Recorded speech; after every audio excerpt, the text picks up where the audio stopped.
Selepas lembaga hitam itu hilang, Tok Kaya sendiri diraja terpacul di pintu bilik kami. Kami diajak turun semula ke ruang tamu untuk menikmati hidangan ringan.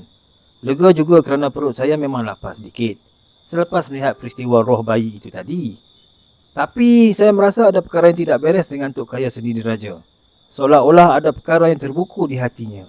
Saya dan Datuk dihidangkan dengan goreng sukun dan kopi O. Sungguh menyederakan.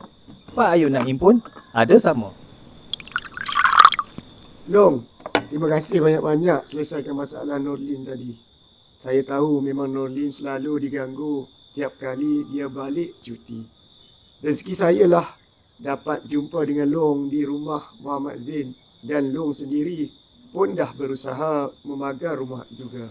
Segan pula saya.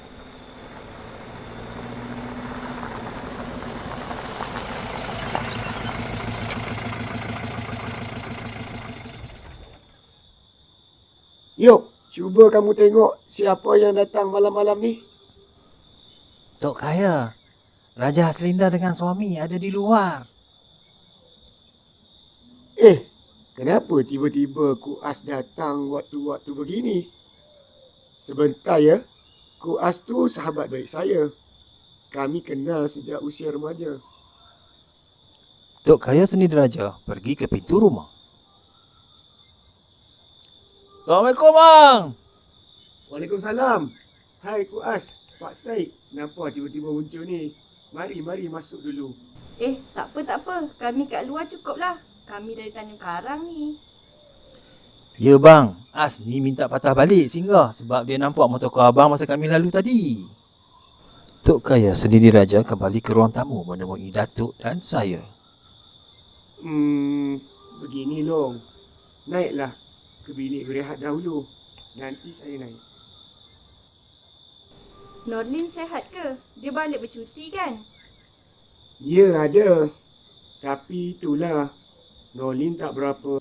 Pada masa yang sama, Datuk dan saya kembali ke bilik. Lebih kurang pukul 12 malam, Tok Kaya sendiri raja datang menemui Datuk. Dia pun menceritakan apa yang berlaku sebentar tadi memang tidak diduganya sama sekali. Kalaulah saya tahu kejadian tadi akan membuka rahsia kami, memang saya tidak akan mengundang Long ke rumah saya. Malu segan dengan semua orang kisah hitam kami berdua. Datuk terus menasihati Tok Kaya sendiri raja supaya menerima kenyataan itu dengan rela hati. Inilah kuasa Allah. Dia melakukan sesuatu atau menunjukkan sesuatu di dunia supaya kita cepat sedar. Allah boleh melakukan pembalasan terhadap kerja-kerja yang tidak direlakannya di muka dunia tanpa menunggu kita menemui ajal. Apa yang diperkatakan oleh Datuk itu diakui oleh Tok Kaya sendiri raja. Dan malam itu juga Tok Kaya sendiri raja menyatakan hasratnya untuk pergi menunaikan fardu haji ke Tanah Suci Mekah. Bila melihat keadaan sudah tenang, Datuk pun memberitahu Tok Kaya sendiri raja dengan hasratnya untuk pulang ke kampung. Mendengar kata-kata itu, Tok Kaya sendiri raja nampak resah. Kenapa cepat sangat nak balik? Tunggulah sehari dua lagi. Tahan Tok Kaya sendiri raja. Kita ada anak isteri, ada ayam itik, lembu kambing pun perlu ditengok Tok Kaya. Apa yang dirisaukan? Ada yang menjaganya. Betul tu betul, tapi isteri kita pun dah uzur. Jadi tak bolehlah nak tunggu sehari dua lagi Tok Kaya. Tok Kaya sendiri raja bangun dari kerusi, berjalan ke depan dekat tingkap. Kedua belah tangannya menekan jenang tingkap. Saya masih mengharap pertolongan awak, Long. Barangkali inilah pertolongan air saya minta. Tok Kaya sendiri raja datang dekat dengan Datuk, lalu duduk di atas kerusi. Apa lagi yang mahu saya tolong Tok Kaya? Masalah itu dah selesai, tetapi ada masalah lain. Maksud Tok Kaya? Orang berbadan besar yang selalu ganggu saya. Orang berbadan besar pula. Datuk terdiam, matanya tajam merenung keluar pada pokok-pokok pisang di dada Jalan Raya Ipoh, Kuala Lumpur. Ada sesuatu yang Datuk fikir. Saya memang mengharapkan supaya Datuk menolak permintaan Tok Kaya sendiri raja itu. Sudah bosan saya tinggal di rumah itu. Jiwa dan fikiran saya tidak pernah tenang dan aman. Baiklah, apa yang Tok Kaya mahu dari saya sekarang? Menghalau penunggu rumah ini. Menghalau penunggu ni satu kerja yang sulit Tok Kaya. Kalau dia datang kemudian, senanglah kita. Tapi kalau sudah jadi penunggu turun-temurun, payah banyak ni. Sebabnya, Ini merupakan satu warisan keturunan Tok Kaya sendiri. Jawapan dari Datuk itu mendatangkan rasa yang amat kecewa pada diri Tok Kaya Sendiridraja. Relungan matanya begitu redup, tertumpu ke arah muka Datuk. Datuk bagaikan tahu apa yang bergolak di dalam dada Tok Kaya Sendiridraja. Dalam sejarah saya mengikuti kegiatan Datuk, belum pernah Datuk menolak setiap pertolongan yang diminta darinya. Tapi seolah permintaan Tok Kaya Sendiridraja ini tidak dapat ditunaikannya. Tanya saya dalam hati. Tapi jangkaan saya meleset. Kalau Tok Kaya berhajat juga, boleh saya cuba. Datuk memberi harapan. Segaris senyuman senang berlari di bibir Tok Kaya Sendiridraja.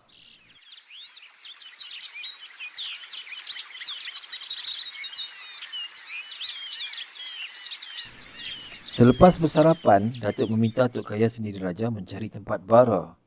Datuk juga mahu bara yang diisikan ke tempat itu mestilah bara dari kayu keruing yang melintang uratnya. Dengan susah payah, Tok Kaya Sendiridraja mencari kayu keruing melintang urat. Nasibnya cukup baik. Dengan pertolongan Pak Ayu Naim, kayu itu diperolehnya. Kayu itu dibakar dan diambil baranya. Semua itu diserahkan kepada Datuk. Datuk pun melihat ke langit lagi sekali. Dia melihat awan putih yang bergerak lembut ke arah matahari. Bila sebahagian daripada awan itu menutup bahagian pinggir matahari, Datuk pun melompat dan bersuara. Bawa perasap itu ke tengah ruang. Saya sambar tempat bara api itu dan berlari membawanya ke tengah ruang rumah dan meletakkannya di situ. Saya berpatah balik ke tempat Datuk. Saya lihat Datuk sedang bercakap-cakap dengan Tok Kaya Sendiridraja. Kat mana kau letak benda tu, Tamar? Di tengah rumah tu. Datuk lagakan gigi. Tangan kanannya menyentuh dinding rumah. Mata Datuk kelihatan rapat dan tangan kirinya diletakkan di atas bahu Tok Kaya Sendiridraja. Secara mendadak saya lihat Tok Kaya Sendiridraja jatuh. Macam ditendang sesuatu. Datuk membuka mata dan memandang tepat ke arah saya. Dia pun membangunkan Tok Kaya Sendiridraja sambil berkata, salah satu tiang dalam rumah ini ada penunggu. Sendiridraja kelihatan pucat, badannya menggeletar, bibirnya kelihatan kebiru-biruan. Datuk nenek Tok Kaya dulu yang memeliharanya dengan tujuan menjaga rumah ini. saya tak tahu. Sekarang Tok Kaya dah tahu. Datuk dengan ketawa memanjang. Tok Kaya Sendiridraja pun tersengih. Datuk pun menyuruh saya meletakkan tempat perasap dekat tiang seri. Perintah itu saya patuhi. Bila saya mahu melangkah merapati Tok Kaya Sendiridraja dan Datuk, saya dapati mereka berdua sudah pun berada dekat saya. Duduk semua. Saya pun duduk, begitu juga dengan Tok Kaya Sendiridraja. Saya duduk sebelah kanan dan Tok Kaya Sendiridraja duduk sebelah kiri Datuk. Semua menghadap ke arah tempat perasap. Datuk menaburkan kemian dalam bara api. Asap kemenyan menguasai ruang rumah. Datuk bertafakur sejenak. Matanya rapat dan kedua lengan terletak di atas kepala lutut. Suasana dalam rumah itu terasa aneh sekali. Terlalu sepi. Saya rasa seolah-olah berada di satu tempat cukup tenang dan terdengar bunyi air sungai mengalir. Dari tiang seri rumah terhidu bau yang cukup harum. Saya mengerling dengan ekor mata ke arah tiang seri itu. Saya lihat tiang seri itu mengeluarkan asap nipis. Kemudian terus hilang.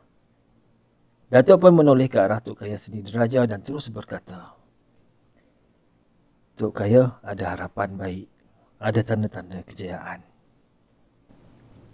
Tok Kaya Sendiridraja terus tersenyum. Datuk pun menyatakan padanya bahawa dia telah dapat berbicara dengan penunggu itu secara batin dengan tenang sekali. Penunggu rumah itu akan keluar menemui Datuk pada tengah malam nanti. Sebelum bertemu, penunggu yang berwajah garang dan berbadan besar itu meminta diadakan satu upacara kecil dengan menepung tawar tiang seri. Satu permintaan yang cukup mudah dilaksanakan. Menjelang waktu maghrib, tiang seri itu siap ditepung tawar oleh Datuk. Tok Kaya Sendiridraja dan anak isteri turut menyaksikan upacara kecil itu. Begini saja Tok Kaya, biar saya uruskan. Tok Kaya jangan campur tangan dalam soal ini. Ujar Datuk tenang. Maksud Long? Begini, biar saya tanya asal-usulnya dan petua bagaimana mahu menghalaunya. Saya mahu tengok. Percayalah kepada saya. Kalau baik berita yang saya dapat, maka baiklah saya akan beritahu. Kalau buruk, buruklah saya akan beritahu. Tok Kaya sendiri raja bersetuju. Dia yakin Datuk mahu menolongnya dalam masalah ini. Tok Kaya sendiri raja yakin Datuk tidak memiliki hati yang bercabang. Kalau dah begitu kata Long, saya menurut saja.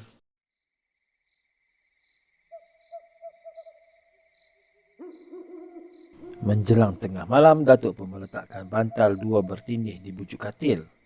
Cadar katil yang berwarna kuning dibentangkan di atas lantai. Cukup teliti Datuk menyusun kedudukan barang-barang di atas katil. Sekali pandang bagaikan singgasana raja-raja zaman silam seperti yang selalu kita tonton dalam filem Perbawara keluaran tempatan pada tahun 60-an. Datuk mengenakan baju dan seluar hitam berkain samping merah, memakai tanjak dan sebilah keris tersisip di pinggang. Datuk juga menyuruh saya berpakaian kemas. Saya disuruh oleh Datuk duduk di kaki katil. Saya diberi perintah supaya jangan panggungkan kepala walau apapun yang berlaku di dalam bilik itu. Suasana bertambah sepi. Bulu roma saya secara mendadak meremang. Saya terasa cukup seram.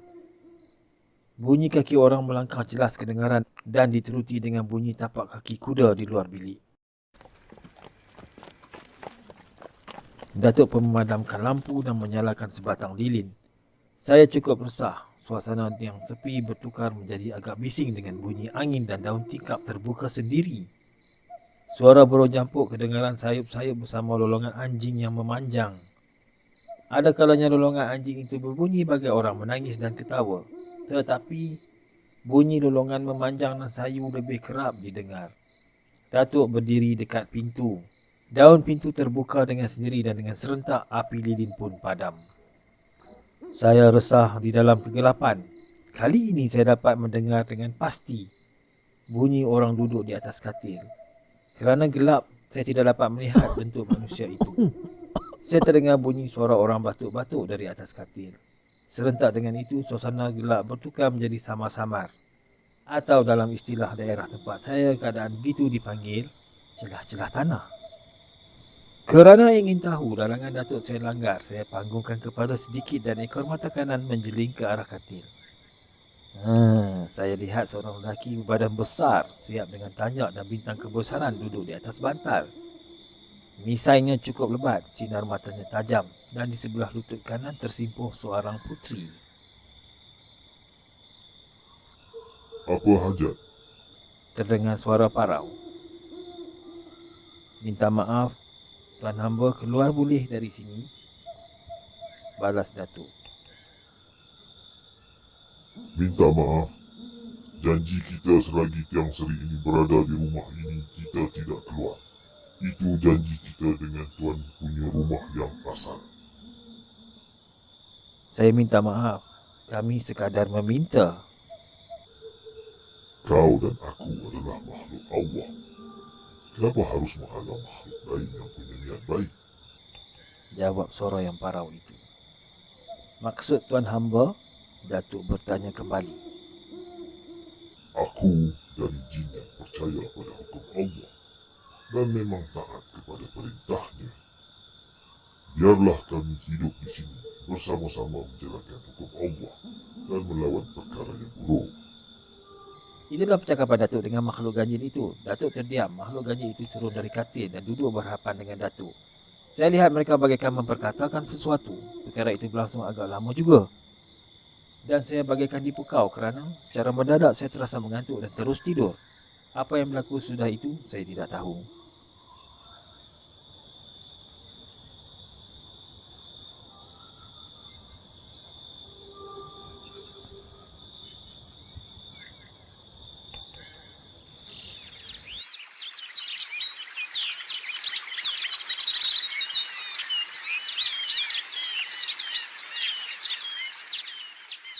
Setelah menyelesaikan sembahyang subuh, Datuk pun terus membaca surah Yasin hingga tamat. Saya membaca beberapa buah kitab yang memang dibawa khas oleh Datuk untuk saya baca bagi mengisi masa lapang. Subuh itu, saya membaca kitab Tajul Muluk. Seronok juga membacanya. Tetapi, Datuk sebenarnya tidak beberapa menggalakkan saya membaca kitab tersebut. Dia lebih suka kalau saya membaca kitab-kitab fiqh yang ada hubungannya dengan hukum hakam agama Islam. Lebih kurang jam 7 pagi, Datuk pun menemui Tok Kaya Sendiri Raja di ruang bawah. Apa yang berlaku malam tadi Datuk ceritakan secara terperinci kepada Tok Kaya Sendiri Raja. Tok Kaya Sendiri Raja mengeluh panjang kerana Datuk tidak berjaya mengusir penunggu rumah tersebut. Menurut Datuk, berdasarkan cerita dari makhluk ganjil itu, penunggu itu akan berada di situ sampai satu masa yang tidak dapat ditentukan, kecuali kalau rumah tersebut dirobohkan dan tiang seri yang berwarna kekuningan itu dihanyutkan ke laut. Datuk terus menyambung. Datuk juga memberitahu Tok Kaya Sendiri Raja moyangnya dulu membeli kayu-kayu itu dari sebuah istana lama di Aceh. Kayu-kayu itu dibawa oleh sebuah tongkang dan mendarat di pelabuhan di Bagan Datuk. Moyang Tok Kaya Sendiri Raja menyewa tongkang tersebut dengan seorang kawan yang berasal dari Sumatera. Kawannya itu pula menggunakan kayu-kayu itu untuk membuat rumah di papan dekat Pusing Batu Gajah pada hari ini. Rumah binaan kawannya itu terkenal sebagai Istana Papan. Sekitar tahun 70-an, Istana Papan masih wujud lagi dan dijaga oleh anak buah kawan moyang Tok Kaya Sendiri Raja itu. Apakah istana itu masih wujud sekarang? Saya tidak pasti kerana kawasan itu telah ditinggalkan untuk kerja-kerja melombong bijih timah. Tok Kaya, bagaimana kalau bangunan rumah itu diruntuhkan dan tiang serinya kita hanyut ke laut? Tanya Datuk kepada Tok Kaya Sendiri Raja. Sayang, itu rumah pusaka. Kalau begitu kata Tok Kaya, kita biarlah dia tegak di sini. Kita cuma harus hati-hati, jangan membuat kerja tak baik. Tiap-tiap malam Jumaat, panggillah orang-orang berdekatan, orang-orang kampung membaca surah Yasin bulan Ramadan. Buatlah kenduri, doa selamat. Usah bimbang dia sekadar menumpang dan menjaga anak buah Tok Kaya sahaja nanti. Apa boleh buat, saya terpaksa berhadapan dengan semua ini. Datuk tersenyum. Inilah kali pertama Datuk gagal dalam usahanya. Anehnya, Datuk tidak pernah merasa kesal dengan peristiwa yang terjadi. Ini merupakan satu pengalaman yang tidak dapat dilupakan oleh Datuk. Waktu Datuk dan saya mahu meninggalkan rumah Tok Kaya Sendiri Raja pada pagi Selasa, Tok Kaya menghulurkan sebanyak RM500 kepada Datuk. Sayangnya pemberian itu ditolak oleh Datuk. Sekadar mengambil wang tambang untuk pulang yang berjumlah tidak sampai RM10. 6 bulan kemudian, Tok Kaya Sendiri Raja dan keluarganya berpindah ke rumah baru di Jalan Lapangan Terbang Ipoh. Rumah besar yang ditinggalkan itu telah disewakan kepada Jabatan Pelajaran Negeri Perak. Jabatan Pelajaran telah menempatkan guru-guru pelatih perempuan yang gagal ke Maktab Perguruan Perempuan Durian Daun Melaka. Dan bangunan itu dikenali oleh masyarakat setempat sebagai pusat latihan guru-guru normal. Beberapa orang guru pelatih perempuan telah dicampakkan melalui tingkap oleh penunggu rumah besar itu kerana bercakap tidak senonoh dan mandi telanjang. Salah seorang dari masanya berasal dari Tanjung Belanja dekat Parit yang sekarang masih mengajar di daerah Krian. Sudah mempunyai 2 orang cucu. Tempat yang paling keras ialah tingkat atas. Lagi sekali Datuk diundang ke rumah tersebut. Datuk pun memberi beberapa petunjuk untuk dipatuhi oleh guru-guru pelatih perempuan yang tinggal di situ. Bila arahan itu dipatuhi, kejadian ganjil itu tidak berlaku lagi. Sejak Tok Kaya Sendiri Raja berpindah ke rumah baru, hubungan dengan Datuk tidak pernah putus. Ketika anaknya Nurbaya menikah dengan orang balik Pulau Pinang, Tok Kaya sendiri menjemput Datuk ke rumahnya dengan kereta. Begitu juga ketika menghantar Norlin ke London untuk menyambung pelajarannya. Datuk dijemput dan dibawa ke lapangan terbang Kuala Lumpur. Tetapi nasib Tok Kaya kurang baik. Sebaik sahaja Norlin menamatkan pengajian di England, anaknya terus menikah dengan orang putih dan menetap di Essex, kira-kira 60 km dari London. Perbuatan anaknya itu amat mendukacitakan hati Tok Kaya Sendiri Raja. Untuk makluman pembaca dan pendengar, Tok Kaya Sendiri Raja meninggal dunia pada tahun 1971. Norlin dan suami serta 2 orang anak mereka tiba sesudah jenazah Tok Kaya Sendiri Raja dimasukkan ke dalam liang lahat di tanah perkuburan orang Islam Gurap, perampiran Jalan Besar Ipoh, Kuala Kangsar.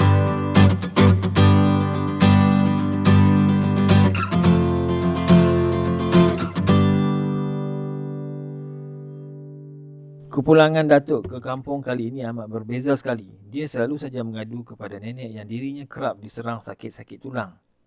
Bila sakit itu datang, Datuk terpaksa duduk berhari-hari di atas katil. Berbagai ubat cara kampung dilakukan, sakitnya pun susah untuk disembuhkan. Dan Datuk lebih banyak menghabiskan masanya untuk membuat amal ibadat.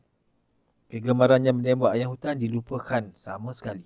Tetapi isteri mudanya orang Bunian selalu mengunjunginya terutama di malam Jumaat dengan membawa ubat-ubat dari akar kayu. Ternyata ubat-ubat itu tidak memberi sebarang kesan kepada Datuk.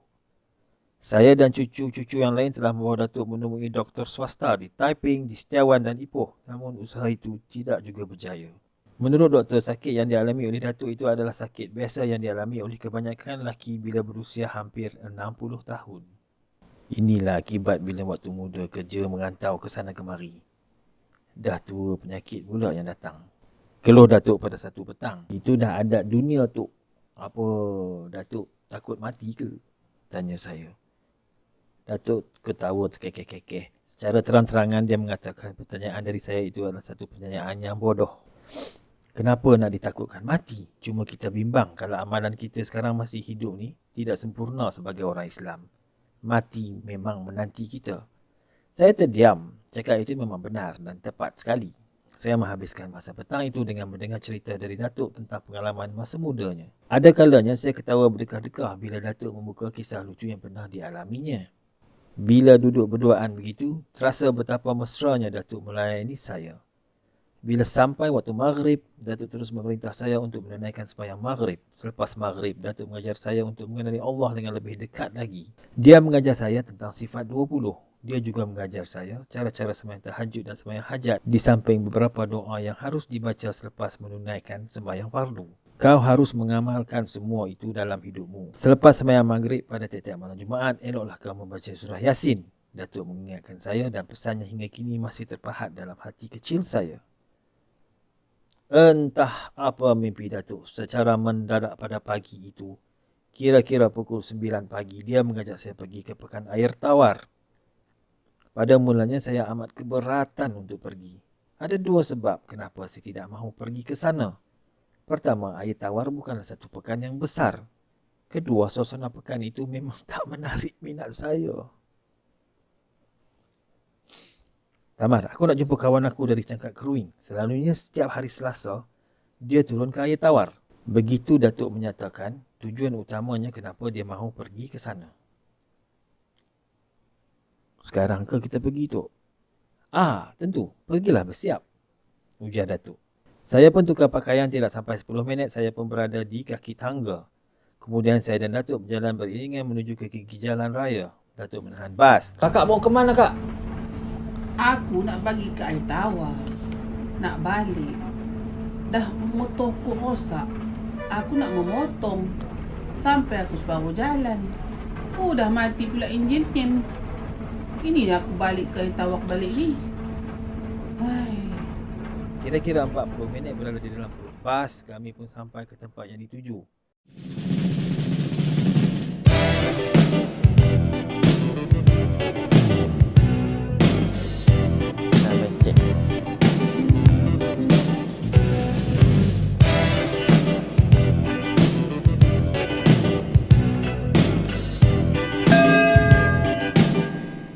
Demikian episod ke-24 Puaka Tiang Seri.